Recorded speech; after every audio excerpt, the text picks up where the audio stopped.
we're just going to get right into things. And the first thing we're going to get into is what an ungrateful hag Michelle Obama is. Yeah. You guys, is she ever happy? No. About anything? No. So here is a little clip of Michelle. I think she was on somebody else's podcast, and I forget the name of the guy whose it was, but it doesn't Nobody matter. cares. Nobody cares. Nobody cares. Because she is bitching about the fact that it cost personal money for some of the living in the White House. I know. Oh my God, it's so poor sad. Michelle. Poor Michelle had to use her own People don't dollar. know. I mean, much is not covered. You're paying for every bit of food that you eat. You know, you're not paying for housing and the staff in it, but everything, even travel. If you're not traveling with the president, if your kids are coming on a Bright Star, which is the first lady's plane, we had to pay for their travel. Oh, is that I mean, is that $400,000 salary not enough for you? Is that not enough? I had to pay for my kids' flights on the plane that I'm allowed to use at any given time. Right. That must Oh be God. terrible, Michelle. Poor Her. Michelle. Get bent, lady. All right. You guys, I needed to tell them. I need to tell them about the stuff. You guys, have you watched the Tim Burchett interview? You should totally watch the Tim Burchett interview. It is so chaotic. It is so great. We watched it yesterday. Yeah. We just later, we'll tell you all about what we did like for the past couple of days at the end of the show, because a lot of people aren't interested in that. I don't know why you wouldn't be, but anyways, but the Tim Burchett interview, insane. It was so great. You should totally check that out. Also, there's something else that I need to tell them about. Yes.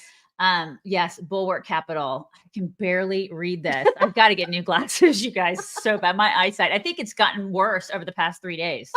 There's something about the sea air that is making my eyesight go. But you can register for their free tariff edition webinar on May 22nd at 3:30. That's Pacific. So it's 5:30 Eastern, 6:30. Is that right?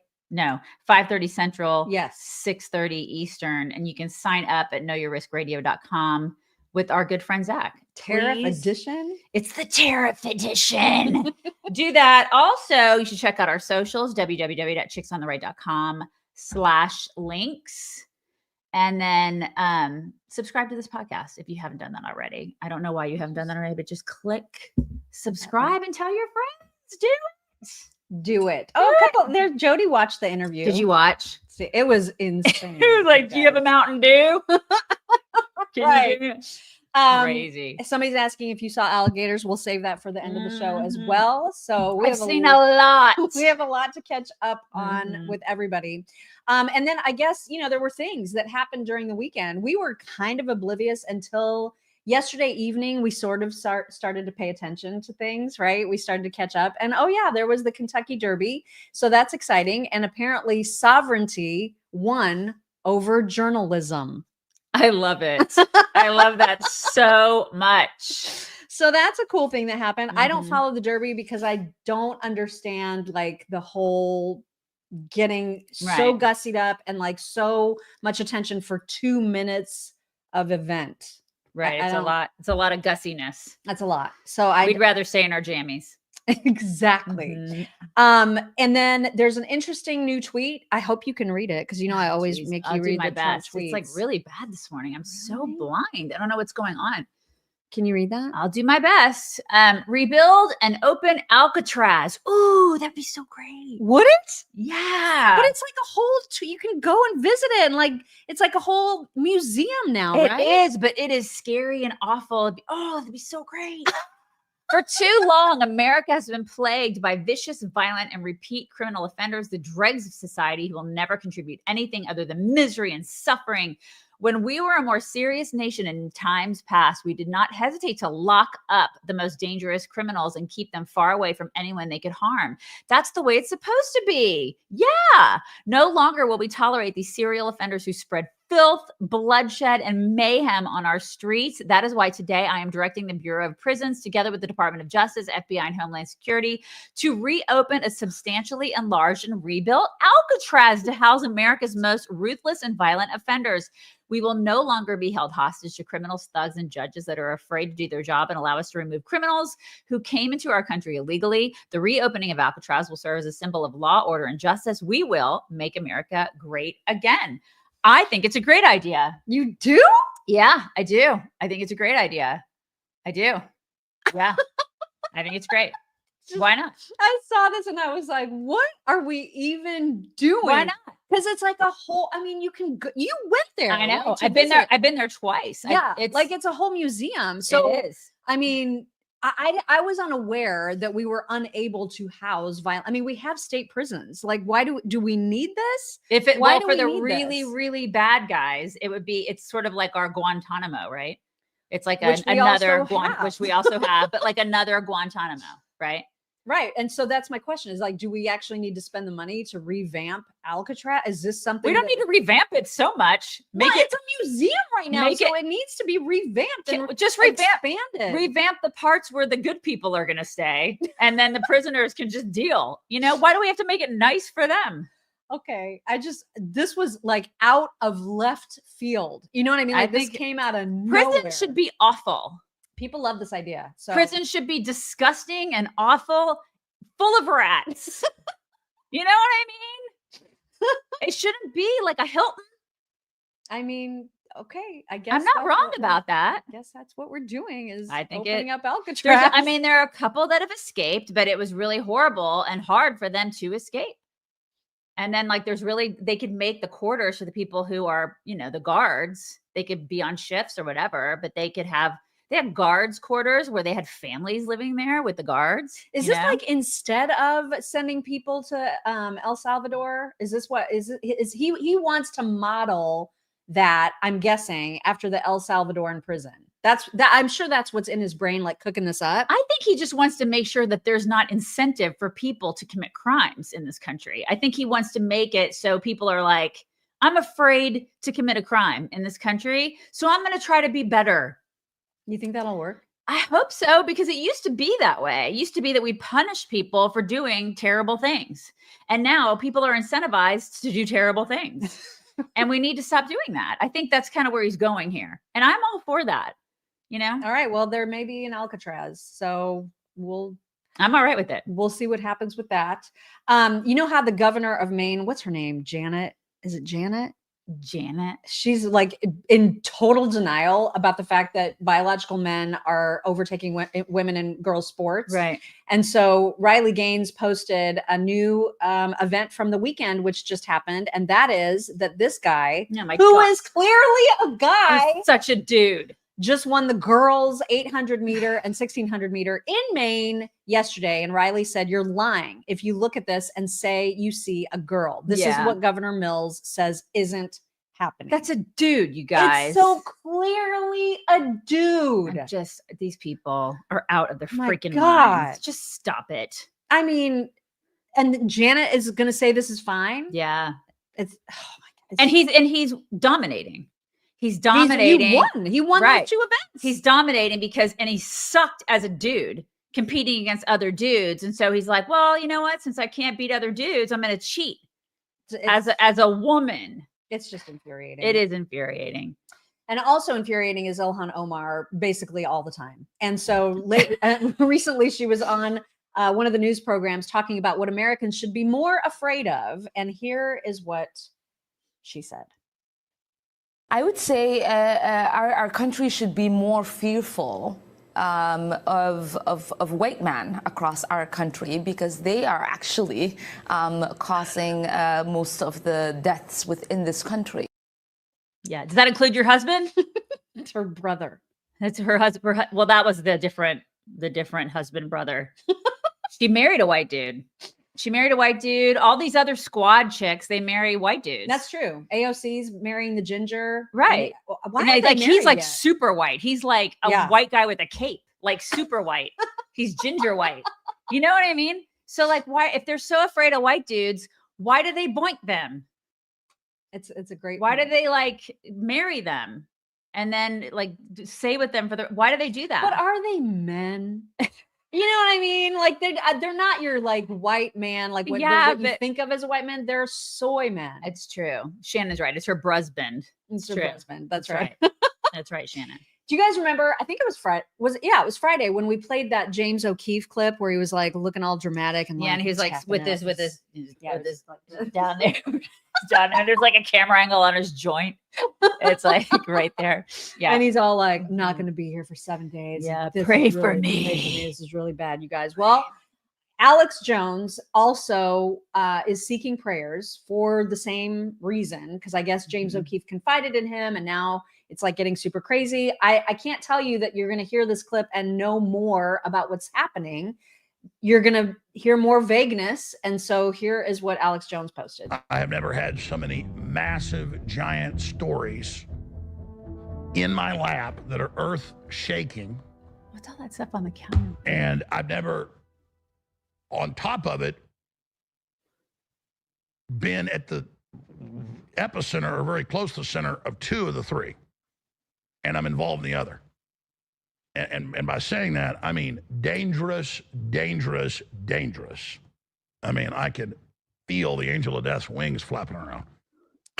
So, Flap, flap. I'm given this information, obviously, as a dead man switch, so that if the people that are set to release it get killed, I release it. So I talked to James O'Keefe this morning, and I'm the only person he's told this information to. And he and his crew are going into complete hiding. Already checked out. And they're going to release 2 big stories. He said next week. I said, you got to release this right now. And I said, so let me guess, you called in case they kill you, right? And he goes, yeah. And he said, I'm going to be talking to him later and getting the information. And I'll just say that publicly. All right. And the information, I've got to talk to people I know. I get to talk to him more later and ask him, because I didn't get to this part with him. I just thought of this. I mean, obviously, I would need to distribute it for everybody's safety, but if he doesn't want me to, I'll just hold on to it. But a lot of people have already been killed over this information. Just this say it. whole area. Just release it. And I also need to talk to some of my good current and former FBI sources. I mean, quite frankly, most journalists would work, a year on something like this. And we are like air traffic controllers here. We've got so much going on. There's not time for that. But please pray for James O'Keefe, and please pray for me. I mean, It's what? It's the face. And then he's like, What is going on, you guys? we need more news articles like printed out in front of us. That's what we Yeah, need. but nobody can see my desk. That's right. We'd have to just There is a hold lot them up here. There's a lot of crap on this desk. There's a but lot of there's a crap lot on of the crap desk. going on that you guys can't see. Lots of stuff we can't read that's right in front of us. That's right. Kids, I need new glasses. Yeah, but he's very dramatic. I He's just very don't know dramatic. why. If you're afraid and you're putting that out, just say it. Just say the thing. Who is the guy? Remember the comedian that would be like, just say it. No. You don't remember him? You guys know what I'm talking about? Is it Bobcat Goldthwait? Was it him? He kind of looks like him. Yeah. Remember the guy that would just scream and he'd be like, just say it. That's Yeah. I want to say that to him. Just say it. Well, Just- and James too. Like what? Okay, so if you know the thing, then say the thing, and then go into hiding. Right. What are you doing? I don't Why are under- you doing this? just tell us. I mean, my ADD cannot handle that. Sam Kinison. That's Sam who he looks like. Kinison, thank you, Yes. Jan. That is who he looks like. Thank and you, sounds like. Dale. Thank you, everybody. It's Sam Kinison. That is who I'm talking about. Like, I Mhm. just wish he would just put it out there, I will say, and I hate saying this, because I'm not a huge Alex Jones fan, but he looks good. He's really? You think he's I think he looks like so he's- much better because than he's he's slimmed ever down. looked. He's slimmed It's down. not. No, I think it's the goatee, the bald. I think he just looks better Men than always he ever has. men always look better with facial hair. Always. Ask Ted Cruz. Well, Ted Cruz was like cuckoo until he grew the beard, and then he became less like an eagle, and you know what I mean. Yeah, it's better. But not all men, but Men like, look better with facial hair. It's true. but not all men. And he definitely does. Like it's better. And I don't like saying that, you guys. I really don't. Yeah, don't like saying it pains her. I can feel the pain coming off of her I don't body. like, and it's very hard for me to listen to his voice anyway, just because it's so I want to give him a lozenge. right. It's like give him a secrets. Right. Or maybe Field of Greens is something that would fix his True. voice. I don't know. Could help him. Can we show the Yeah, we Field could- of Greens? If yeah, you guys, Field of Greens, we've been taking this for so long because we know that we don't get enough fruits and veggies. I'm starting to sound like Alex Jones. We know we don't get enough fruits and veggies, and you probably don't either. I mean, you may get a few servings a day, but if you're not getting enough and you know that you want to have better results on your doctor labs, this is something that can help you. In fact, they are so sure that you're going to see better results at your doctor visits. They have a money back guarantee if you don't. So if you don't eat perfectly, and let's face it, no one does. No, we haven't over the past couple days. Oh my God. We have not. But you can fill your nutrition gaps the easy way by drinking that Field of Greens green powder. You just mix it up in some water, maybe a smoothie if you prefer it that way. And it tastes delicious. That's the wild berry flavor, but they also have lemon lime. It's my favorite. The lemon lime is. This is my favorite. This is her favorite. It tastes like blueberry. It tastes like a blueberry drink. So we really love it. You can get you can use code CHICKS at fogchicks.com and you'll save 20% off of your first order, which is pretty dang good deal. Fog Chicks, FOG stands for Field of Greens, fogchicks.com, and then again use code CHICKS. All right, I'm not going to show you this whole video because it would be cruel and unusual punishment for me to do so. But unfortunately, Ella Emhoff is speaking, and she wants you to know all about her magnet collection. Oh. And it was like a 3-minute video. Okay. You're going to see approximately 10 seconds of it because that's all. I'm eating breakfast radishes with homemade cilantro hummus that I made. Today, we are going to go through my magnet collection. No, we're not. We're not going to do that. We're not going to go that. through a magnet. And then she's like, and then I have marbles over here. I have 1,000 marbles we're going to go through. What? And I've named every single one of them because I am insane. She is she influences people. Like people watch her videos and are like, I want to know about her magnets. Who is she actually influencing now? I don't know. Liberal weirdos. Speaking of which, do you know what? I forgot to show this to you this morning. And I can't play it here because it's a song. Dylan Mulvaney? Yes. Dylan Mulvaney has a new single out. Oh my and God. I think it's called Dazzled. It is the worst. Do you remember Rebecca Black and Friday and how bad that song? That's what, yeah. It's reminiscent of Friday. It's that bad. It's awful.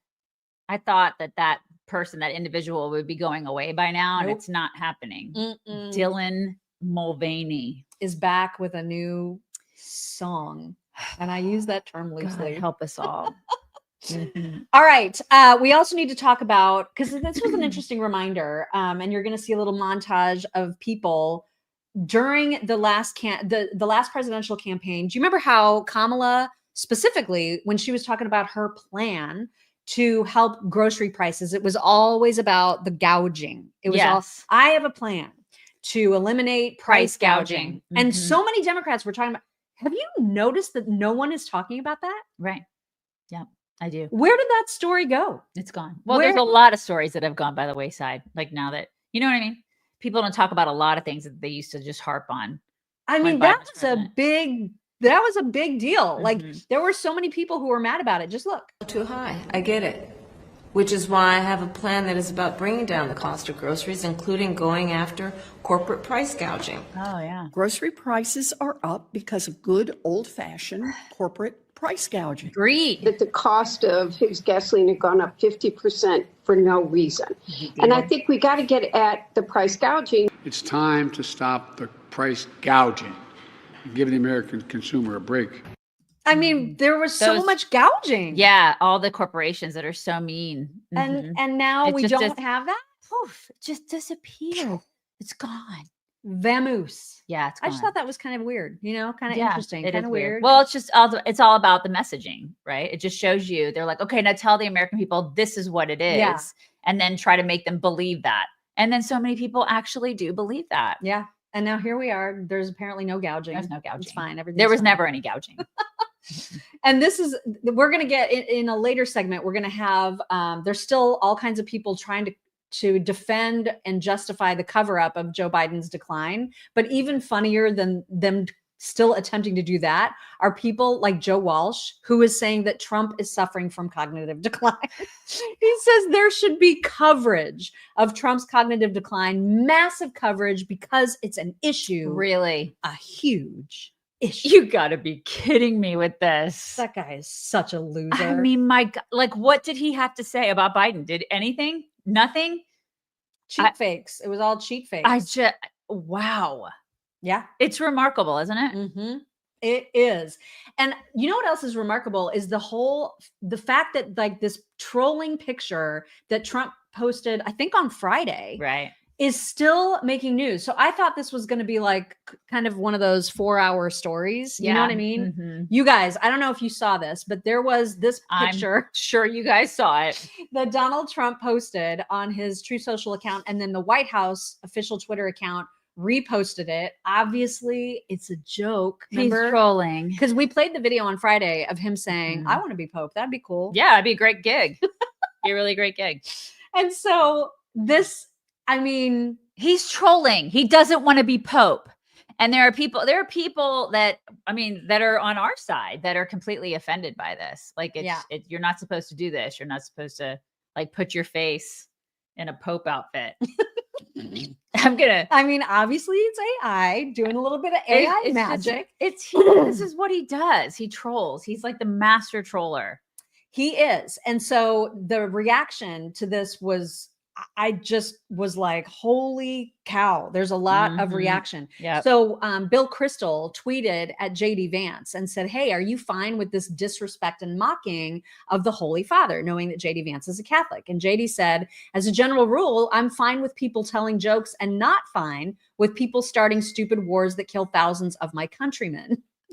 It's a great response. It was a great response. And then Mike Lee decided to get in on the action and thought, since Marco's already doing so many jobs, he can wear many hats. He can wear many hats. He said. Another troll. Another troll.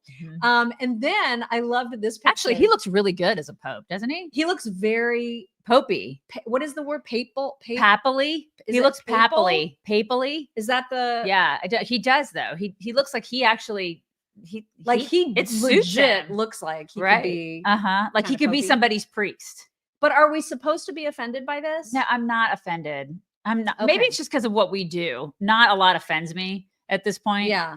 I mean, I guess I just recognize it for the trolling, but we'll have a reminder of what a lot of people on our side did get mad about. And so there was this, and then there was this too. It's orange. I didn't see that. I don't see that. The orange. Obviously. The orange. It's orange, you guys.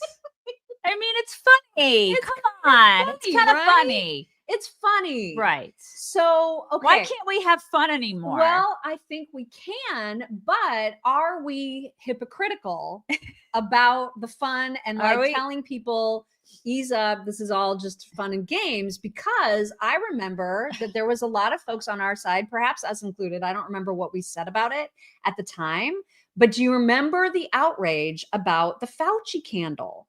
Right? Like there's this prayer candle depicting Fauci as Jesus Christ. There was this, there was like the Whitmer. You guys remember the Whitmer with the Dorito, this video? Right. Everybody was super mad about it. We were all like, this is disgusting. We were grossed out by it. If you saw this and thought, that is stunning and brave. But then you saw this and thought, that right there is offensive. You should not and cannot be taken serious. I hope that helps. It's a great point. I mean, I guess it's a great point, but maybe it's just for me, it's different when somebody mocks, it's not mocking even, when somebody is kind of like joking about popes. And it's me, because I'm not Catholic. I was Catholic at one time. I'm not Catholic anymore. I'm a Christian.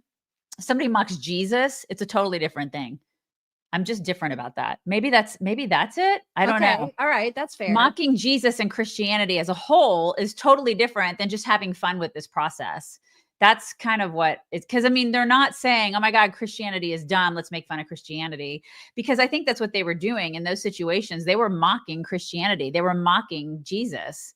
They were mocking Christians as a whole.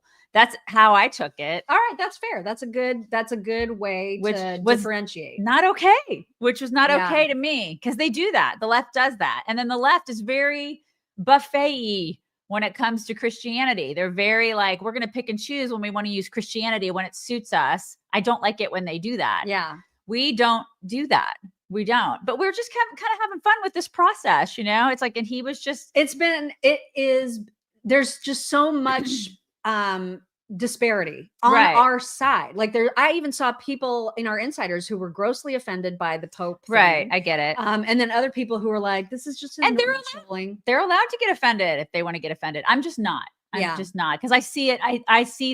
I don't think that Trump was like, I'm making fun of Christianity. Right. He was just having fun with the process, you know? But I do think that when, you know, Gretchen Whitmer and those people do it, I honestly think they're mocking Christianity. That's how I take it in the most just disgusting way. It's mean-spirited. Yeah. I think it is. Obviously, any lefty Catholic is going to be outraged, right? Because this is what they do. Of course. And so but lefty Catholics, that's an oxymoron. Right. Kathy Hochul is one of those people saying, this is deeply offensive to me and to my fellow Catholics around the world as we continue to mourn our beloved Pope Francis. And Michael Knowles responded saying, call me crazy, but as a fellow Catholic, I was more offended by the supposedly Catholic president who sued nuns, spied on Catholic parishes, tried to redefine marriage, which is the symbol of Christ in his church, and promoted the slaughter of millions of babies. A to the men. And I thought that was a very nicely worded response. Fantastic response. It really is. Yeah, I'm a lot more offended by that. Now, I know we said that we were going to wait until the end of the show to talk about all of our adventures, but we will mention briefly that we did hit the beach. We did. I don't even remember what day that was. That was Saturday morning. We went out, we were on the beach for like 3 hours, and I used this. Yeah. So we were very well protected thanks to our sponsor, OneSkin. I got tan though. I know, right? I got a little tan. I mean, not here, but like a little bit on my body. But yeah, I mean, it gave us protection, but also allowed like some, some good color, a little bit of healthy color. Right. And OneSkin was founded by an all-woman team who have found this magic peptide, the OS1 peptide, which actually works at a cellular level to improve key aging biomarkers. So they help reduce the signs of aging in a sunscreen, which is really, really cool. So not only are you protecting your skin, but you're also helping it with age-related issues. So this stuff is amazing. They also have, obviously, their amazing skincare products, which we use religiously as well. So you can check it out by you'll get a 15% discount, by the way, when you use code CHICKS at oneskin.co, not com, oneskin.co. And now is the time to get protected. Obviously, everyone wants to be outside when the weather is nice. We've been very, very lucky with the weather during your visit, except for 20 minutes we'll talk about that later. It's been gorgeous. Absolutely gorgeous here. Yeah. But anyway, if you're out in the sun at all, you can protect it really, really well with OneSkin's broad spectrum SPF. So again, 15% off when you use code CHICKS at oneskin.co. All right. We need to get into Trump's interview with Kristen Welker. You weren't a fan, huh? I was a fan of parts of it, which we will show. And then I was not a fan of other parts, which we will also show. Okay. So let's kick it off with one of the fun things, which is that he took Kristen Welker on a tour of Mar-a-Lago and showed her the amazing fancy ballroom. And he wants to redo or renovate a ballroom in the White House. And so she was asking, well, what's that going to cost? And here is President Trump greeting supporters at an RNC fundraiser at Mar-a-Lago, showing us the main ballroom at his private club and sharing new details about the one he plans to build at the White House. We are going to make and build a ballroom, which they've wanted for probably 100 years at the White House. And it'll be a world-class, beautiful ballroom. A ballroom that could cost millions of dollars. He says he will pay for it himself. You will fund it. Yeah. I'm not going to ask the government for money. I'll fund it, and I'm sure we'll have some donations to it. I mean, that's okay. I think that's amazing. If he pays for it, good for him. Like, because he already paid for having two flagpoles, like with giant American flags out at the White House. And know those flagpoles have like Trump at the bottom. And you know the ballroom will have like Trump, like, you know, he'll make his mark. Right. And good for him. They should have, there should be Trump things all over it. I mean, if he's paying, then he gets to do the thing. I would do that. Yeah. If I was putting millions of dollars of my own money, my hard-earned money into stuff like that, heck yeah, I would do that. She asked a lot of questions too about the whole Garcia thing and whether or not he if he was going to use his power to bring him back. And he kind of shifted that power to Bukele, which was fine. But she tried to press him on questions about due process and do people deserve due process? And this was okay. Like, this is not a clip that I was totally bothered by. It was a little clunky, but see what you guys think. And your attorney general has said the issues with that word facilitate. Will you seek clarification from the Supreme Court? Do you need to go back to the Supreme Court? We may do that. I was asking about that. We may do that. Your Secretary of State says everyone who's here, citizens and non-citizens, deserve due process. Do you agree, Mr. President? I don't know. I'm not a lawyer. I don't know. Well, the Fifth Amendment says I don't know. It seems it might say that, but if you're talking about that, then we'd have to have 1 million or 2 million or 3 million trials. We have thousands of people that are some murderers and some drug dealers and some of the worst people on earth. Some of the worst, most dangerous people on earth. And I was elected to get them the hell out of here. And the courts are holding me from doing it. But even given those numbers that you're talking about, don't you need to uphold the Constitution of the United States as president? I don't know. I have to respond by saying again, I have brilliant lawyers that work for me, and they are going to obviously follow what the Supreme Court said. So, you know, when she says, don't you need to follow the Constitution? And he says, I don't know, I'm not a lawyer. I mean, that's a little clunky, but I think what he was trying to say is this issue in particular is being litigated, and he is unclear about how that litigation will fall out. Yeah. So, I think he's trying to be careful how he answers that, because a lot of these people were brought in unlawfully. Exactly. And in ways like, you know, when Biden flies people in here, then how do you deal with those people? I think you just fly them all back. You fly them right back. I don't understand. Without due process. And that's the thing. It's like, why all of a sudden do they get due process when they weren't given due process on the way? You know, they weren't lawfully brought in and they weren't vetted. Mm-hmm. And so I think he's trying to figure out how to, I would not have been skillful in the way that I worded that either. I would have been like, you know what? Screw them. But that's why I'm not president. There was a moment where I thought she tried to give him credit for basically fixing the border issue, but he wanted more credit, which was cute. I love this interaction because he does deserve every ounce of credit for literally sealing the border. I mean, it is secure. Yeah. All the times that we were told during Biden that it was secure when it absolutely wasn't. Right. It is secure. She recognizes it. And he's like, isn't that the greatest? Things are at their lowest level ever recorded. Is the border Is that good? Is the border now secure? Yeah, it's really secure. It's absolutely Isn't that good? secure. When you say that, doesn't that just sound good?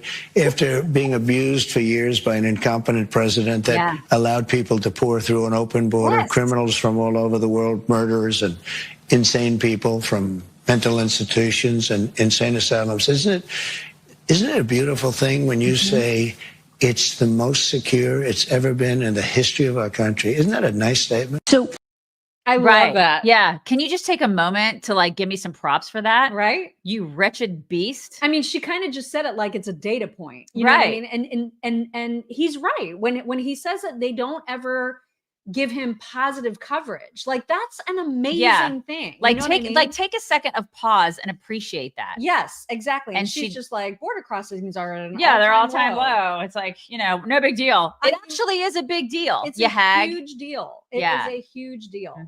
And what is also a huge deal is the fact that you can get drugs so easily right now with allfamilypharmacy.com/chicks.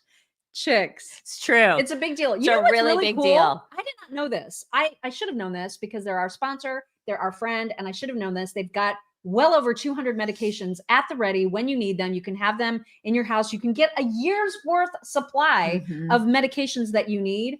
I didn't know that I could actually get my high blood pressure medication and my cholesterol medication from them. Yeah. There's a lot of stuff in there that you can get. You probably get on a regular basis. Yeah. That you don't know that you can get along with like ivermectin and hydrochlor, all that stuff. Yeah. Yeah. Drugs that the government essentially they don't want to you keep to from you. They don't want you to have. But they have all of those. And so I didn't realize that they had some of your preventative stuff in there too. I knew that about the antibiotics. I knew about the things that will treat illnesses in the moment so that you can avoid going to like an urgent care or trying to wait for your doctor to see you. Just don't rely on that. You can have medicine when you need it. You can be prepared when you need medicine the most by having it at home and just getting it online. They ship like within just a couple days. It's really, really, really handy. So you can visit allfamilypharmacy.com/chicks. Use code CHICKS10. That'll get you your 10% off of your entire order. Allfamilypharmacy.com/chicks. I love them so much. I love them. We do. She wanted to ask him about, this is where it's going to get a little squishy for me. I don't know what the right word is, but like, this is where I get a little uncomfortable. So Trump has lots of stuff to brag about when it comes to the tariffs and how those are impacting, for example, auto manufacturers. There are a lot of small businesses who will be negatively impacted. She was trying to ask about that. And he did not like talking about that in particular, but he wanted to focus on the positive. So here's how that went. To say they are being hurt by the Chinese tariffs and some could be forced to shut down. And many businesses are being helped. Are you considering tariff relief for small businesses? Why do you always mention that, you pick up a couple of little businesses? What about the car business? They're going to make a fortune because of the tariffs. Do you know that the union, the head of the union, who was no fan of mine, Sean Fain, I guess his name is, right? He didn't endorse me. The Teamsters did. A lot of people did. A lot of unions did.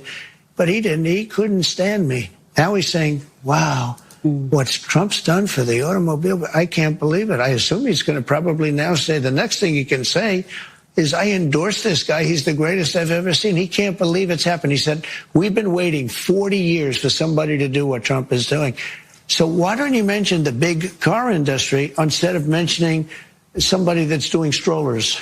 Well, I'm just asking you about small businesses. Are there any discussions about giving any relief to small businesses? They're not going to need it. Okay. They're going to make so much money. Are these tariffs? If you build your product here. Remember, there are no tariffs if you build your product here. It's very easy. It's very simple. Okay, so fine. That's fine. He doesn't want to talk about the small businesses that may be put out of business. And so that's fine. If you build your product here. Right. So, but then he like entered Bernie territory. What are you? But why? So, you guys, we spontaneously combusted into laughter over the weekend because we were reminded of this time in radio where one of the bumper songs was Santana's Winning. I'm winning. You guys know that song, I'm winning. I'm winning. And she sang it in Bernie I voice. did it. Well, on the radio, I did that one time. I sang Santana as Bernie Sanders. I don't know what possessed me to do that. But this is the thing, is like we started talking about that. I used to do like Bernie Sanders voice singing like Michael McDonald. Or this is when we used to do Kenny Loggins. Kenny Loggins. I didn't do like the Doobie Brothers. I thought I did the Doobie Brothers one time too. But I would do that just like spontaneously. This is why like nobody understood us at radio. And then we would go into a fit of giggles and they'd have to put us in a break because we were so unprofessional. Oh my God. So unprofessional. Do it. People want you to do it. I'm winning. That's like, I did that. Like one time. I mean, it's obviously better when the music is behind her, and but like I don't even know why I did it, but we would do that all the time. And every time it ever comes on the radio and you see it like on the radio, like the words and I laugh. Instantly I just crack up because I will never forget her saying. Anyway, the reason we're bringing Bernie up is because Trump talked about how you don't need to have a whole bunch of certain things. Okay. And so people are, it's not just me that feels uncomfortable. They feel like it's socialist. Well, what he's saying. Because of course it is. And so this, you know, him trying to say, well, maybe you don't need a lot of strollers or you don't need a lot of dolls is weird. The tariffs. And I want to ask you about something you said this week. Got a lot of attention. You were at your cabinet meeting. You said, quote, I'm going to quote what you said, maybe the children will have 2 dolls instead of 30 dolls. Yeah. And maybe the 2 dolls will cost a couple of bucks more than they would normally. Are you saying that your tariffs will cause some prices to go up? No, I think the tariffs are going to be great for us because it's going to make us rich. But you said some dolls are going to cost more. Isn't that an acknowledgement that some prices will go up? I don't think a beautiful baby girl that's 11 years old needs to have 30 dolls. I think they can have 3 dolls or 4 dolls. Because what we were doing with China was just unbelievable. We had a trade deficit of hundreds of billions of dollars with China. When you say they could have 3 dolls instead of 30 dolls, are you saying Americans could see empty store shelves? No, I'm not saying that. God, I'm just saying they don't need to have 30 dolls. They can have 3. They don't need to have 250 pencils. They can have 5. I hate that entire line of questioning. I hated the questioning too, but I mean, like, I thought that it was a jump for her though too. You know, I mean, she was just like, so you're basically, she went to rationing is what she went to. And I don't know if that was necessarily the right, she's trying to get him on that. And he's trying to get us to a place where we are self-sufficient. And that is what sucks, is that in trying to get us to a place of self-sufficiency, she's like, oh my God, that's socialism. You know what I mean? She's trying to get him. But how are we not mad about that if we're going to be mad at Bernie saying we don't need to have 27 different kinds of deodorant. We don't need to have this many different kinds of strollers or whatever. It's because Bernie would do it in a completely different way. He would do it and we'd be dependent on other countries for it. This is the kind of stuff that when he gets inartful about the way he words things, it gets him into trouble because now it's very easy for people to say that sounded exactly like Bernie. I hope that what he meant was we need to stop being reliant on Chinese products. You can have as many dolls as you want as long as they're made here. Don't say you should only have 3 dolls and not 50 dolls. Like, don't say that. Right. Just say what you mean, which is we need American made. I want the 11-year-old beautiful girls to have 50 American made dolls. That's what he should have said. Instead, it sounds like he's saying you don't need that many. That's a socialist thing to say. And he doesn't. And that's exactly what it sounded like. And it didn't need to. That's what makes me crazy. I hear you. But it's, and somebody said he's old school. He is. He's old school. And I think that he wants them to have five American made dolls and appreciate the American made dolls that they have and not have 60 crappy Chinese made dolls. Yes. You know? Yes. And that's maybe that you're right. He could have been more artful, but he's not a socialist. He's not. He is America first is what he is. And people are so trained. We're so trained to have everything now and have everything made from China. Right. Totally. And he's trying to retrain people and that freaks people out. Yeah. And it's like it's like going on a diet. You know, we're all going on a diet. It's not fun to go on a diet. Nobody wants to diet.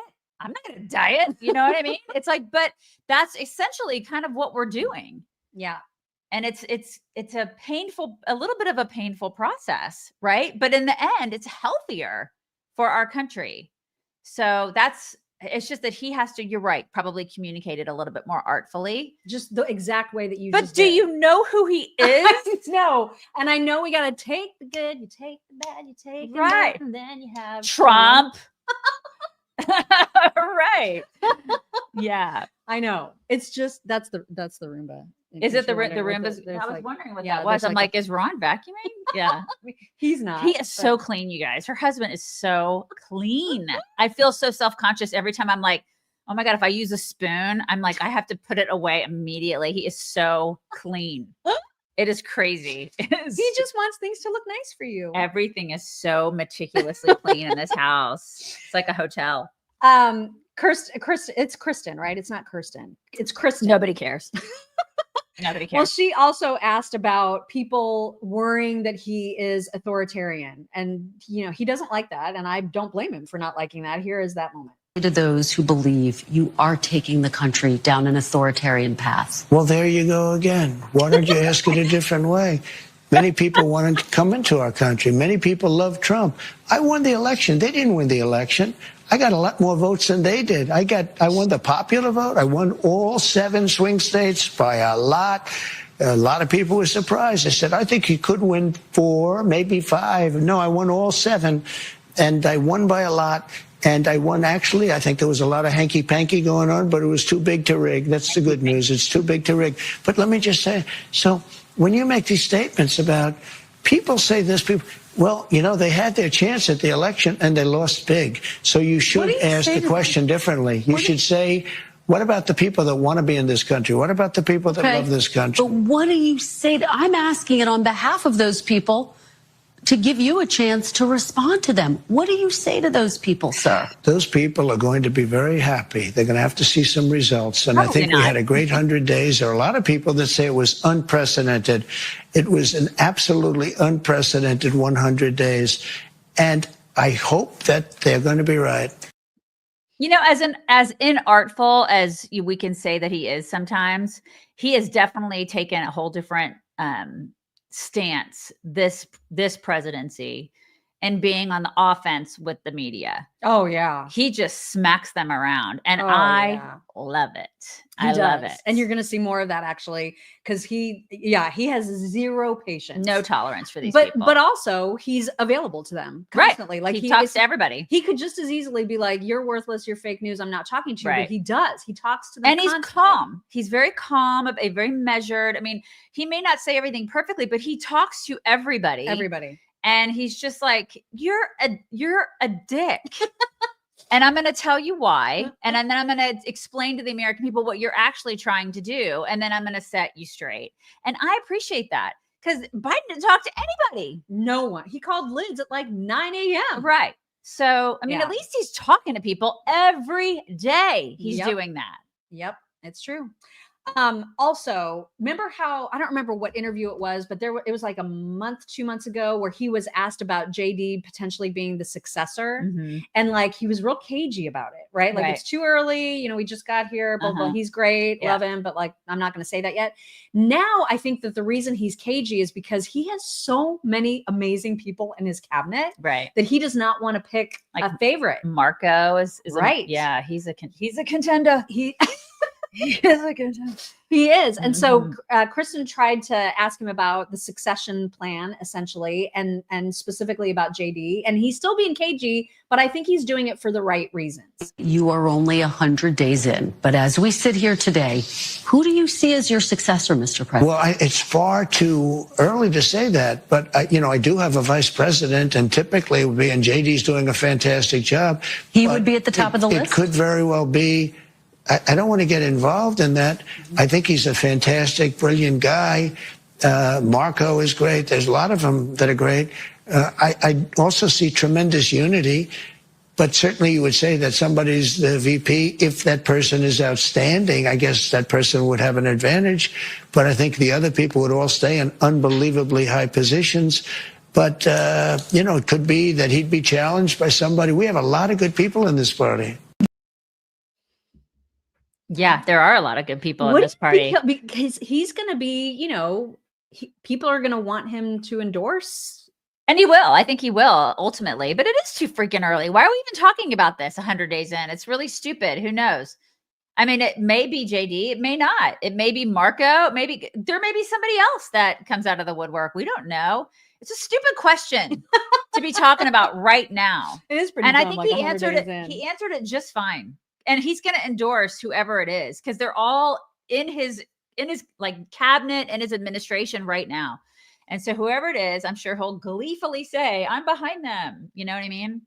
Yeah, it's going to be very, very interesting, but it is a long way. Yeah, it is. But at least we have good people. A lot. There's a lot to choose from. Their bench is like AOC and freaking Bernie Sanders, who is the crypt keeper. And then who else do they have? Who else? They have Jasmine Crockett. Oh my God. Good luck with that. If you are looking for a really good way to celebrate the first 100 days, might we interest you in some wine? This is the special 45-47 wine that is perfect for celebrating the first 100 days. And it's part of what they are calling the Big beautiful bundle. You can, if you're watching right now and not listening, and only listening, you can see a QR code on your screen, which you can just get a snapshot of right now. And it will take you right to republicanred.com, where you can get 10% off the big, beautiful bundle that includes a sparkling. It includes a Pinot, a Cab, I think, and a Chardonnay. It's amazing. The wine from republicanred.com is fantastic. Don't forget to use code CHICKS. And don't forget also, because we can announce officially that you're going to want to mark your calendars for June 3rd at 1 o'clock Eastern. We're going to be doing an online wine tasting. It'd be so fun. And there's going to be like us and a couple people in our group. They're going to be on it. It'll be super fun. We're hoping that the Indian correspondent participates in the wine tasting. Okay, thank you. Come again. Yeah. So we'll have more details about that as it gets closer. But for now, what time is it? It's 1 o'clock. 1 o'clock Eastern on June 3rd. On June 3rd. Yeah. So mark your calendars, because that's going to be super fun. But in the meantime, grab yourself this QR code and get yourself 10% off the big, beautiful bundle plus free shipping. And it'll take you to republicanred.com. We do have a couple more clips from this interview. One where this was like the Trumpiest thing ever for him to say. So we've got, there's been some like jobs numbers. Some numbers have come in data wise that have been not fantastic. And so, Trump wants to take credit, obviously, for the good things, but not for the bad things. And he says as much in this little clip. The Trump economy. It partially is right now. And I really mean this. I think the good parts are the Trump economy and the bad parts are the Biden economy, because he's done a terrible job. He did a terrible job on everything. I mean, I would do the same thing. I'd be like, you can go ahead and take the bad. I'll take the good. That just cracked me up that he just like said it. You know what I mean? Because like a lot of other people would round about, try to figure out, well, this particular data point was because Biden did this way. You know what I mean? I'm going to take the good and that jerk can take the bad. That's the way it's going to be. That just cracked me up. There were moments where he called out the fake media, and that is what you're going to see in this clip. Including, like, even the way you ask questions. Every question is asked in a negative vein. It's true. There's a toy company that took a toddler's, whatever, but you don't talk about the fact that gasoline is down at numbers that nobody believes possible. You know why they're down, by the way? Drill, baby, drill. We're drilling like crazy right now. We try to make sure every question is fair, Mr. President. Look, every question you ask says a very negative slant. No, but look, I'm just curious. I'm fine for responding to you. I don't think you're very difficult at all to respond to be honest with you. But you know what? You should ask some positive things like, sir, it's amazing what you've done with gasoline. Because you know what? Gasoline's big business. A stroller is not big business. He's not wrong. He just says the thing. He's not wrong, because if the tables were turned and this were Biden, they'd be doing that. And it would be like glowing reviews on his presidency. And she would be doing everything that he just said she would be doing to Biden. And they would be concentrating on, but he didn't do anything good. So but they took all the bad stuff that he did and they twisted it and they tried to make it good. I mean, this is what they do. He is not wrong. No, he's not. And what was the story? What was the story that we talked about on Friday with Wall Street Journal being so ridiculous? There's something I don't remember, but I know yes. There was something. There was we have menopause, so we don't remember things from 4 days ago. But they basically made up a story. They crafted a narrative, and then they went to they didn't even. Oh, it was on Elon. Right. It was on Elon Musk. And they were going to check it. They were going to, I guess they go to verify, but then they didn't care. Right. That the verification it was about the board of directors looking for a new CEO of Tesla. Right. And the Wall Street Journal reached out to the board and said, we're running this story about you guys looking for a new CEO. And they were like, but that's not true. It's not true. And they did not include the quote from the board. We're going to run it anyway. It was unbelievable. So obviously Trump is well aware of that story. And on the flight, I don't know where he was going, but he was on Air Force One. The whole gaggle was there. And one of the reporters was from the Wall Street Journal. It's a little hard to hear. I'm going to try to turn it up on our side. It's all the way up. All the way up. It's a little hard to hear, but essentially you won't hear the reporter's question very well, but you'll hear Trump, at least I think you will. You'll hear Trump saying, where are you from? And then, it's the Wall Street Journal. And then he has things to say about the Wall Street Journal. Who are you with? The Wall Street Journal. That's right. Well, you people treat us so bad. Wall Street Journal has truly gone to hell. Go ahead. It's a rotten newspaper. You hear me? What I said? It's a rotten newspaper.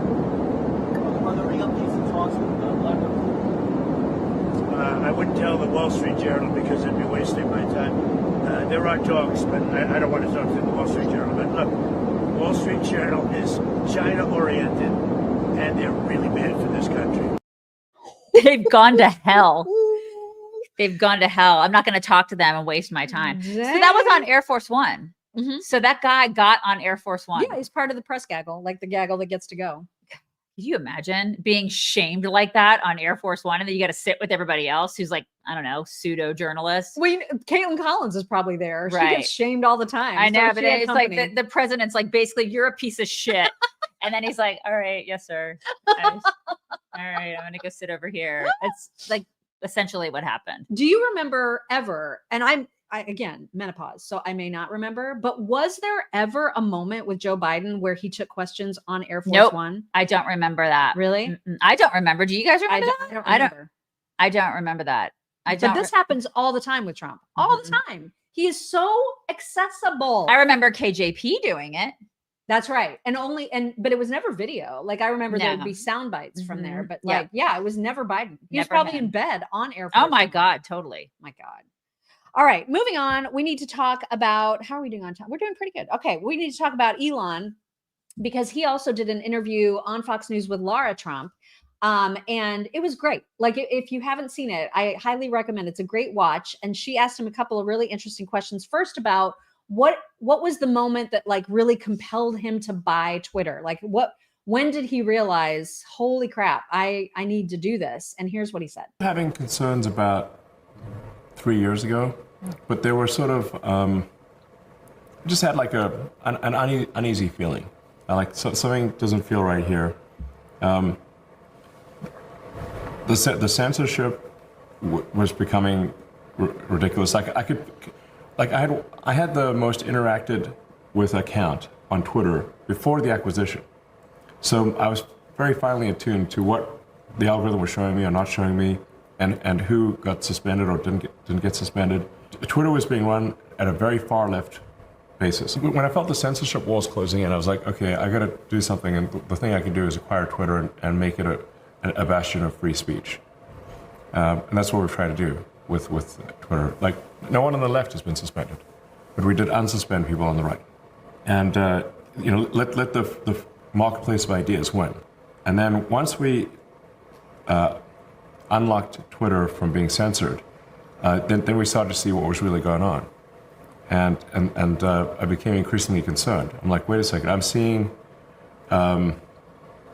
videos of people streaming across the border on Twitter, now X. I'm like, and I was like, is this real? We've actually found. Yeah, it's very interesting, right? Because that is where actual news can be found. Yeah, exactly. It's like that you have the legacy media that's like spewing lies, and then you go to X. That's where I get everything. That's where we get everything. Yeah. That's where alternative news media gets news. It's because it's real. Because I think it's like, I guess, civilian journalists, people who are just regular people saying, this is what's happening in the world. This is what's happening in my neighborhood. Right. In my domain. I'm on the ground here. Right. And this is what's happening. And that's where people get information. It's the town square, if you will. Yeah. You know? And so that's, and thank God for him. Oh my God. And it's not perfect. I mean, right now there's a lot of controversy with some right-wing influencers who clearly are working the algorithm to get paid as much as possible. Right. And so there's a lot of, there's some shenanigans. There's some shenanigans. Yes. Right. But thank God for community notes. Oh my God. Because also, when something's satirical, for example, or when something's just categorically untrue, there's people also working as civilian editors to make sure here are the facts, here's links to the facts. Right. So it's a self-contained universe. It's like an ecosphere that takes care of itself. Right. But there's not that kind of checks and balances in the mainstream media. No. You can see that a million examples of how there's it's a propaganda machine. Yeah. It's just all propaganda, and it's leftist propaganda. Yeah. So he recognized that, and thank God he stepped in. Can you imagine where we would be if we did not have X as a platform? I know. I honestly don't think we would have. I don't think that Trump would have won. Yeah, I mean, it's entirely possible. I think that the whole trajectory of our country would have changed had Elon not bought Twitter. And I mean, he has had such an impact on humanity. Oh my God, in the biggest way. In so many ways. In so many and ways. So when people hate him, those people, I discount them. You can hate him. If you want to hate him, that's fine, but you're an idiot if you don't think that he's had an impact on humanity in so many different ways, whether it's from a communications, like a free speech standpoint, and just in America alone. And then on top of that, all the technological things that he's done. Right. The guy is freaking brilliant. And then add to that DOGE and all of the savings that they've uncovered. There was one, this is a real quick one, a real quick clip where he talks about the fact that there are so many federal workers who have work in the federal government while also claiming unemployment benefits. This just, a lot of people who are federal government employees, they're active employees who nonetheless applied for and have received unemployment insurance. While they're federal employees? Yes. Wow. Oh my God. And this appears to be at least 100,000 people. Oh my God. 100,000 people. Think about what salaries they're making and then what they're bringing home in unemployment benefits on top of like the pensions that we're giving them, retirements that we're paying for. Oh my God. You cannot hate these people enough. You just really can't. This last clip from this, no, I'm sorry. It's the second to last clip because there's actually an amazing new invention that you're going to hear about as well. But she asked him what he wanted his legacy to be. And it's what you would expect. And he's achieved it and more. Do you want your legacy to be one day when you're long gone? That I was useful in the furtherance of civilization. That I helped move civilization forward. Added to the store of knowledge and capability. That I helped understand the universe. I think you're on your way. You're doing a lot for everyone here in America. You're doing a lot for everyone around the world. And for planets we haven't even visited yet. So thank you. Elon, thank you for spending some time. I mean, can you imagine like that? He's doing that. And I'm like, I want to be a good mom. I mean, that's also important. I know, but I mean, like that. And actually, as far as being a good parent, I think you probably outkicked Elon. You know what I'm saying? Okay, well, that's very sweet to say. But I mean, like, the things that and they just come out of his mouth. Like, he's just effortless in answering that question. Like, yeah, because he's done it. And he's done it. Can you imagine saying, I want to further civilization? Right. And like actually being able to say that you've done things that do that. Right. You know what I mean? Right. It's like, and we have a podcast. We want to help educate people about politics and like, I want to have so much fun with my best friend doing it. You know what I mean? We're like, yay, yay, look at us go. Yeah, I know, right? I mean, he's remarkable. It is. Remarkable. He's truly remarkable. And he's done those things. And for people, I don't care how much you hate him because he works with Trump. He has done those things for civilization. He's done that for our country. He's done it for civilization. He's achieved those goals. I mean, he's amazing. And so when people say that he's stupid, like when the Jasmine Crockett's and the AOCs of the world are like, he's dumb. Yeah. I'm like, that's when I want to show her clips like this next one where, I mean, because when you think about Neuralink, when you think about the amazing inventions, right, things that he's done that really do further and help humanity. Now there's a new thing that kind of derives from Neuralink that he'll talk about right here. Appreciate it. All right, thank you. And then there's a second Neuralink device, very similar to the first one, called Blindsight, which will enable people who are blind to see, including people who have been blind from birth. Wow. It'll interface directly with the visual cortex in the brain.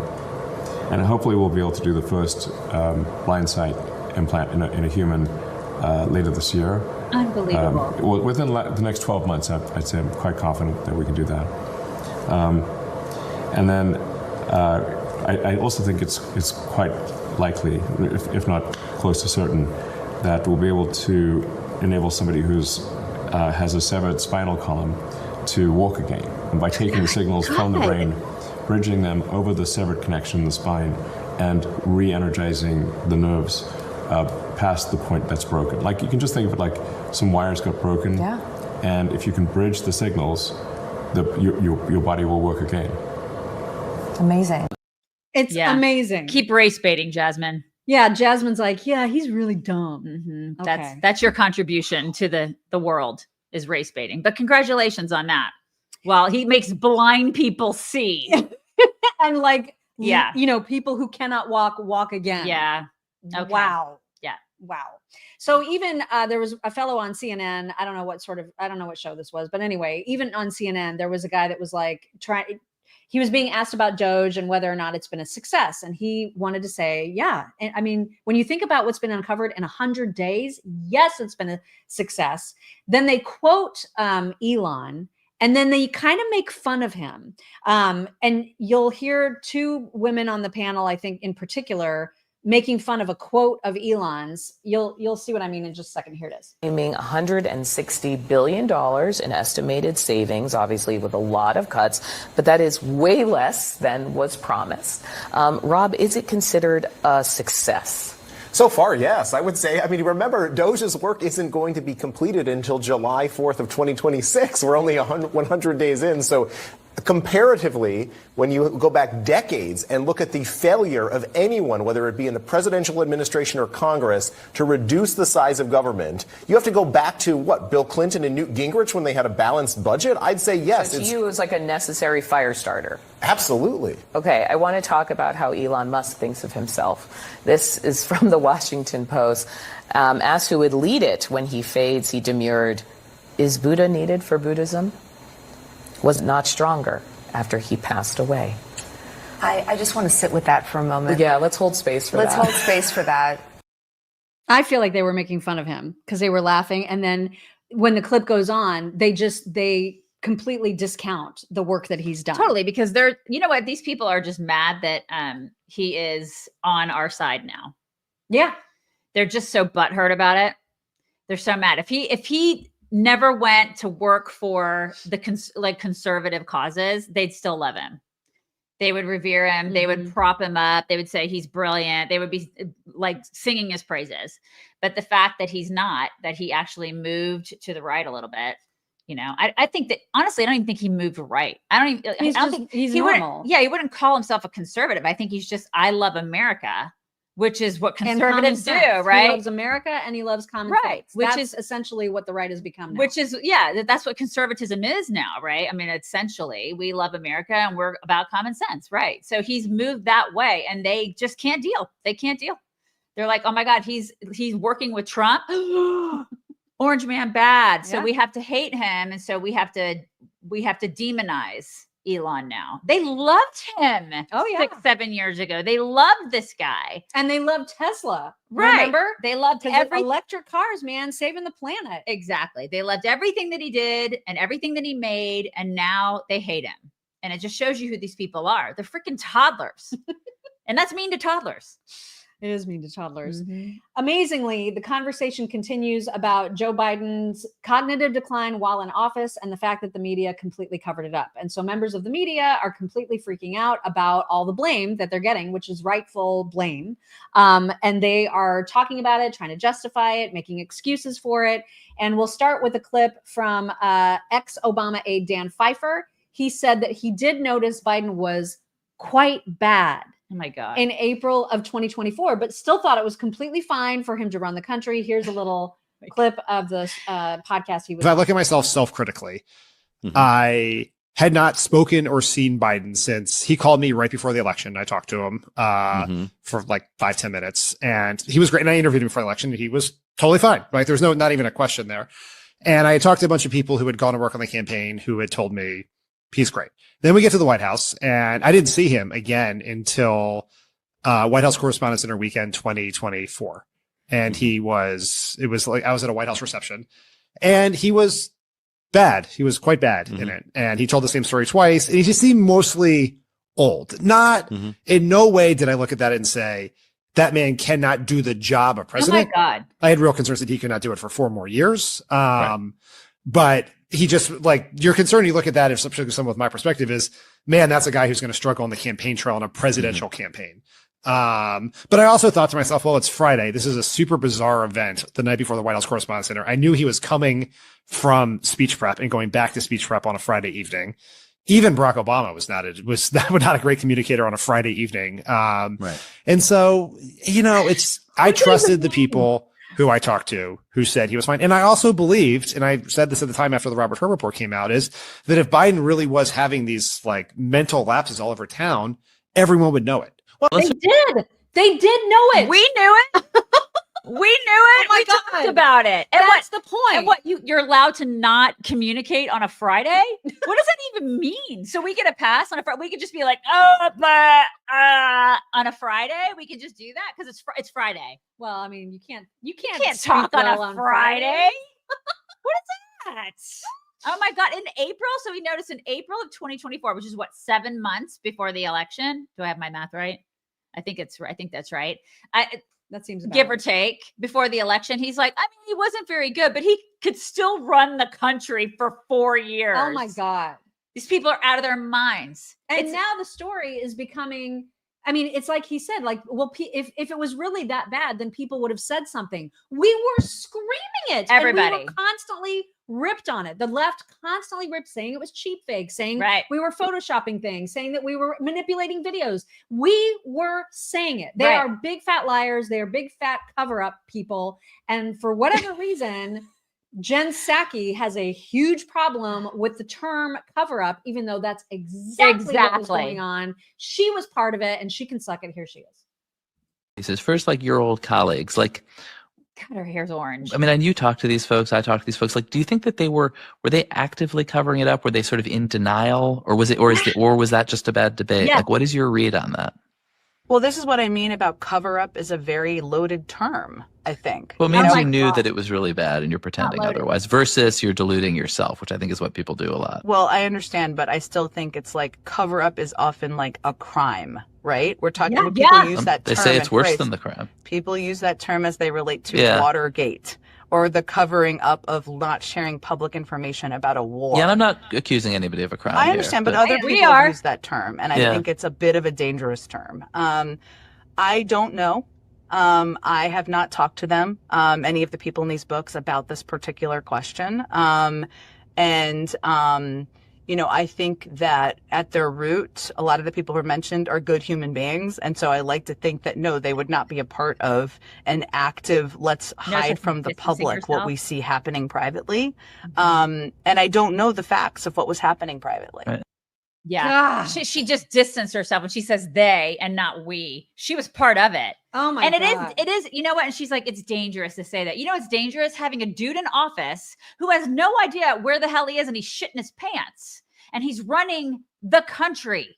That's what he's supposed to. He's running the country. And actually he's not doing it, but a gaggle of people behind him are doing it. Well, we didn't elect them. That's dangerous. And then all these people, including redhead there, Peppermint Patty, they're all covering it up. That's dangerous. Well, she did it. But that is a loaded term. Load that. Yeah, it's loaded. She God. did it. She was part of it. And now she's trying to distance herself from that. She's like, oh, I mean, they did it. I didn't do it. I haven't talked to anyone. I didn't do it. I didn't do it. She's awful. They're all awful. They all did it. They all were part of it. They're all guilty. And now we have Chuck Todd talking about the same damn thing. The White House press corps didn't make this an issue, and they could have. Where's the president today? How come he's not doing a public event today? How come he hasn't done a press conference today? There wasn't that. So I accept that didn't exist in that press room. And I think this is where the Biden White House created a chill among reporters, meaning if you dared do that, good luck getting your interview that you were hoping to get with Biden in Paris, et cetera. So they made it clear there was a price to pay. I would like to point out that my previous comment of men looking better with facial hair, Chuck Todd is an exception to that. Well, I don't know how good he looks without it. I don't think he just doesn't look good at all. Well, that's the thing. Just the facial hair is not helping him. It's not. Maybe it is though. Do you remember him without it? I don't want to. I just don't want to. He just needs to not show up in my feed at all. Yeah. Anyway, so he's saying that reporters basically didn't press in the press room because they were afraid they wouldn't get the interviews they were hoping to get. And didn't he write a book about this? Well, did he or was that Jake Tapper? Yeah, that's Jake Tapper. I confused. But that's amazing that he's saying that about reporters, that essentially they were not doing their jobs in the hopes that they would get on Biden's good side and maybe get a sit down, even though there was never any sit downs. How many interviews did Biden actually do? But essentially what he's saying is you had to suck up to a guy that had no idea what was going on in order to get information at all. How is that okay? It's not okay. It's absolutely not okay. It's just none of it was okay. And it's not okay that freaking Jen Psaki is daring to talk any smack about Karoline Leavitt. Oh my gosh. This made me so mad because it shows the supreme lack of self-awareness. And I can't believe some of the things that she's saying here. It was that, and just speaking what was on the mind of your boss, then yeah, she should get good marks for that. That's not the totality of the job. What's the other part? The other part of the job is speaking honestly and candidly about the issues that are happening in the country and providing actual useful information to people. I can't. And what she's doing is she is just projecting the view of Donald Trump. That's part of it. It's not the only part. Right. And I also think that, I mean, she's a person who goes out there on a regular basis and projects propaganda points, right? Okay. What I would consider propaganda points. I know the right wing says that about me, but that is just not the same, guys. So what's how is that not the same? Yeah. Have you met you and have you met KJP? Have you met her? Yeah. People are like circle back girl. Remember circle back girl? That's right. She is the circle back queen. She is indeed. Yeah. No self-awareness. God, it's just she was better than KJP at her job because she could communicate effectively. She could like speak in full sentences. Right. She could speak in full sentences and communicate Biden's message in a way. I mean, she was lying, obviously, because Biden lies, but she was able to communicate that appropriately. KJP lied and then also was terrible. She couldn't speak in sentences. She had to refer to that damn binder and did a terrible job at that. She couldn't even read. And then they're gonna go after Carol, who is, I'm sorry, but she's the best. Yeah, she's the best that's ever been. But speaking of a lack of self-awareness, James Carville did a radio interview in which he says that it's the Republicans who lie. It's like they don't even remember that Joe Biden had to drop out of a presidential race decades ago because he lied. And then he continued to lie. And there's a zillion examples. And he plagiarized his way through law school. That's what I'm saying. Like he lied throughout his entire life. His entire career. There's a zillion examples. And here's what James Carville says. Would say, and I will say this repeatedly. People say to me all the time, James, why don't we just do like the Republicans do? Just stand up and lie. Because our fucking people wouldn't stand for it. If I stood up and lied, you would be the first person to say, James Carville lost all credibility last night when he said X, Y, and Z. Right. Yeah, I can spin, I can shade. Everybody does that. They just like look you right in the eye and lie. And then our people say, well, we ought to lie like them. No, we shouldn't. Because they would not do that. It would not go over well. It would not go over well. Ask the Clintons about that. I did not have sexual relations with that woman. And the bimbo eruptions, right. They never lie, you guys. They don't lie. Oh my God. That was almost unbelievable to me that he can be that they lack that self-introspection so hard. Right. But people, I think good people see that and they're like, really? Seriously? Yeah. Anyway, that's the news the weekend, you guys. Now we're just going to tell you what we've been doing. Because it's been so fun. Yeah, this is the part of the show that we were going to do talks and we're like, we're not going to do talks. We're just going to tell you what we've been doing this week. Yes. So we have a lot. Because do you want to start with that or do you want to start with something else? Mock took a picture. Okay, so let me just tell you that Mock has one dog, Maisie, because, sweet Ella passed away. God rest her soul. But Maisie she goes everywhere with them. Maisie travels in the car. She's like, she doesn't leave their side. Like she's everywhere. My dogs are not travels. I mean, they can go to like the coffee shop or whatever, but it's always a big pain in the butt because Coda's like 200 pounds. You know what I mean? Maisie's very takeable. She's very takeable. So she goes in the car everywhere with them. So Maisie also has an emotionless face. Now, but they don't believe me. She's very emotionless. However, she did have the other day, I was riding in the back with her because I do like riding with Miss Maisie. Maisie and Daisy. We're like two peas in a pod in the back seat. So we were riding together. I'm looking at her right now. We were riding together in the back seat, and she had an expression on her face. And I was like, she's full of expression right now. It's the only time that she ever has an expression is when she's in the car. She looks concerned. She does. And so I decided to look as concerned as her. And Mock was so tickled by it, she took a picture. She took a picture of us. Like how concerned Maisie looked, you guys. She was dying. Miriam is like made this her screensaver. It's the best picture ever. Look how concerned Maisie is. Look at her. That face. But she's really not ever. I mean, she's not concerned. Like she loves car rides. She's happy to. He's so concerned. But this is on our way to the Savannah Bananas game. Oh my God, which was, if you guys ever get a chance to see this, I know they're impossible to get tickets for because I'd love to see them in Texas. They're actually starting to go on like a tour. You know, they're touring around the country. It's virtually impossible to get tickets to see them. You have to pay like $500 ticket. Who's going to do that? I can't do that. And so it's so expensive. So I feel so grateful that I was able, I mean, you got tickets for like $35. Yeah, because that's what they cost. The home games at Grayson Stadium cost $35, and it includes all you can eat: burgers, oh my God, hot dogs, chips, cookies, right? drinks, all of it. You go through the line, like the concession line, and you get whatever you want. It's like, it's brilliant. The model for what they do, they should do it all across the country in every single sports arena. It was brilliant. Everything is so great. It was so much fun. It's more than 2 hours because it's a 2-hour game, right? And then before it, we were there, an hour early? We got there at like 5:30. Okay. So we got there like an hour and a half early. Which is when all the fun starts. And it's nonstop entertainment. You are constantly entertained. It's awesome. Plus there's a lot of eye candy, ladies.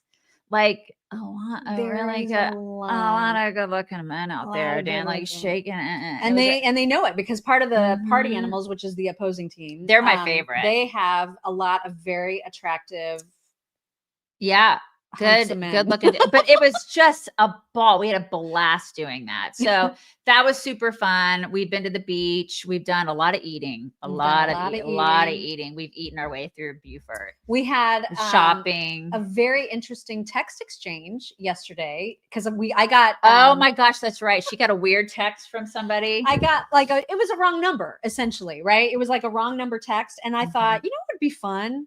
Especially it's to answer here. It's just to pretend to go along. And with the wrong number. Yesterday was like a no, like we didn't want to do. I said, let's just do nothing because I don't ever really get a chance to just sit and do nothing.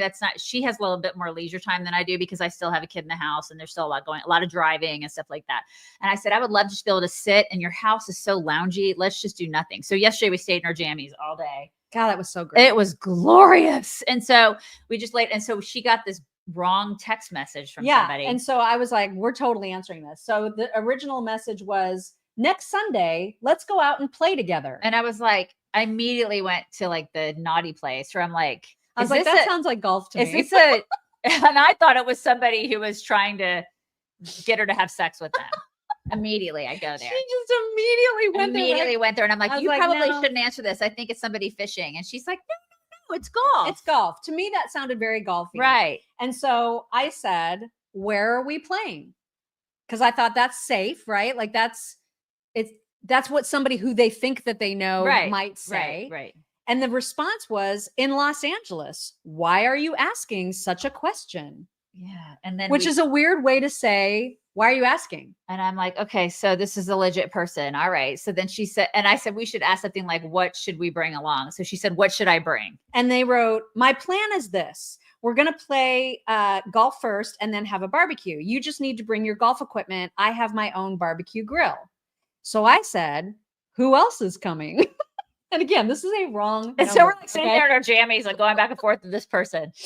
And the response was so weird. So it's, the personnel have not been confirmed yet. Anyway, you, me, and Sophia will definitely be there. If you don't mind, you can also bring Cecilia along. I think that would be wonderful. LOL.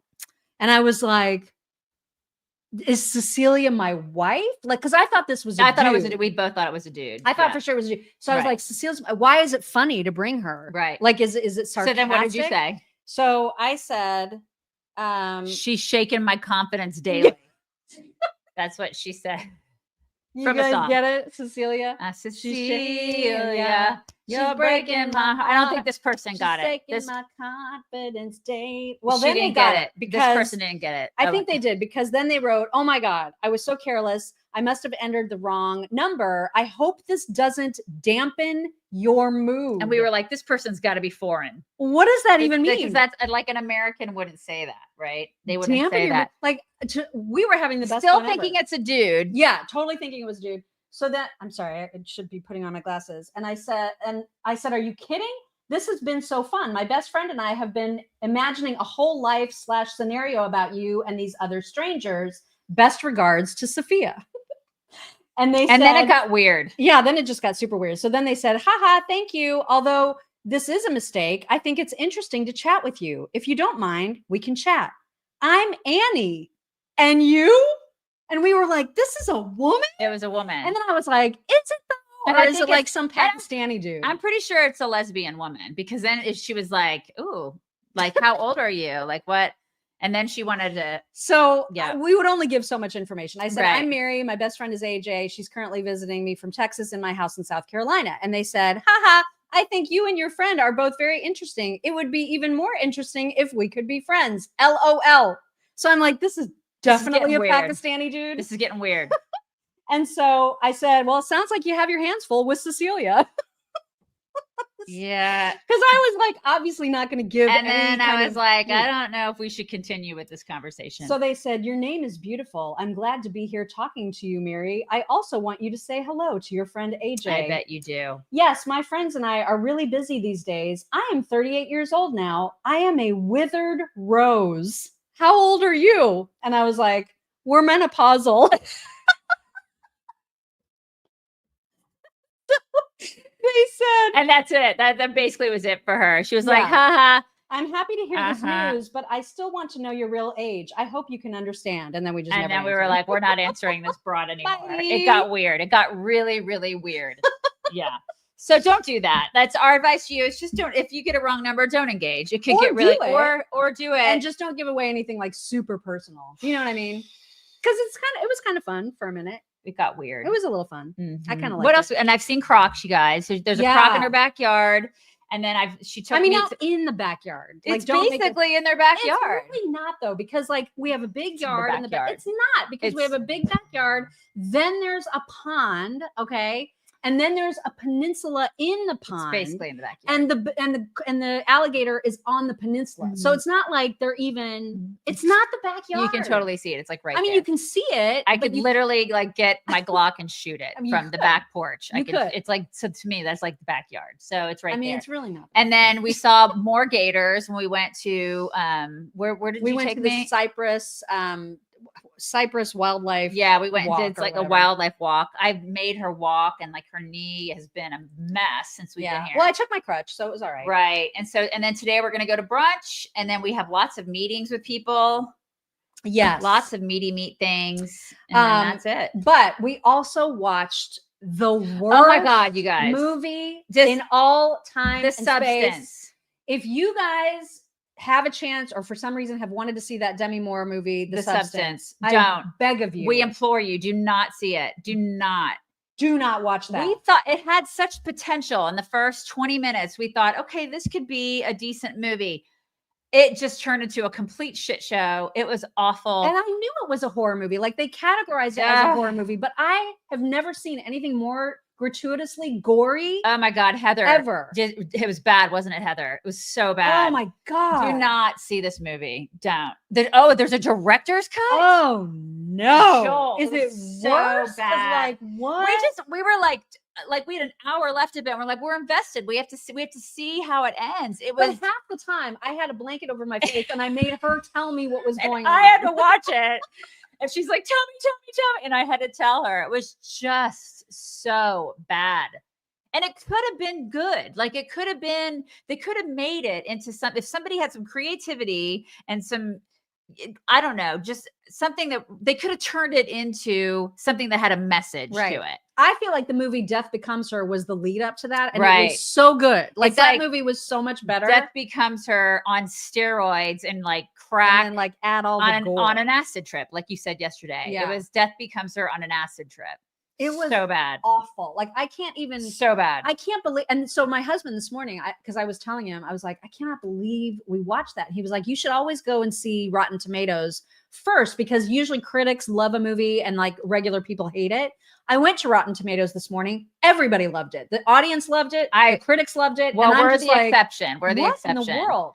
It was very Horrendous. difficult to watch, and it was just gratuitous. So bloody gratuitous and gore. so gross. And yeah, they just didn't have to do that. They just so disappointed in the writers. Yeah, you know? it was bad. And I told her it reminded me of that movie that had Matt Damon about shrinking. Like when it was such a cool concept, the shrinking where of the you people. shrink people and then Right. like you move to tiny town. Yes. And it was such a neat thing. And for the first hour, that movie was It amazing. was great. And then it just turned to crap. It's like they didn't know how to end it. Yeah. And then they just kind of were like, let's take some acid and see what we get. And then just write down what we see in our acid trip. Like it was just that was the substance. Yeah. Blood. It was just. It was. And it was. Yeah. Just don't. We implore you. It was. Do not. Awful. Just awful. Yeah. So yeah, I think she did win. I think She won a bunch of awards for it. She and did. that's the other crazy thing is that there was very little speaking. There was hardly any speaking from her. And did you know that the young girl in that is Andy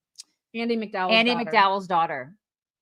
Yeah. But Remember anyway- from St. Elmo's Fire? Curly hair. But Demi Beautiful had Groundhog hardly Day? any lines. Like if you look, she probably had to memorize, I don't know, like 20 different lines total. Uh-huh. She acted in that. She had to look a lot of ways, right? Like she had to look old. She had to look young. She had, youngish. Yeah, she had to have like emotion on her face, but not a lot of words. Right. There was not a lot of acting.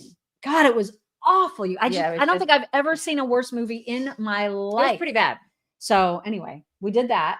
And then we cleansed our brains with one of my favorite rom-coms of all time, which if you've not seen How to Be Single, such a What was great the one? movie. What was the first movie that we watched when I got here? We watched another movie. Sisters. Yes, we watched Sisters together. That's a which great is one. So good. That's a Tina Fey, Amy Poehler one. Yeah, It's really good. Like we're basically Tina Fey and Amy Poehler. That's us. Yeah.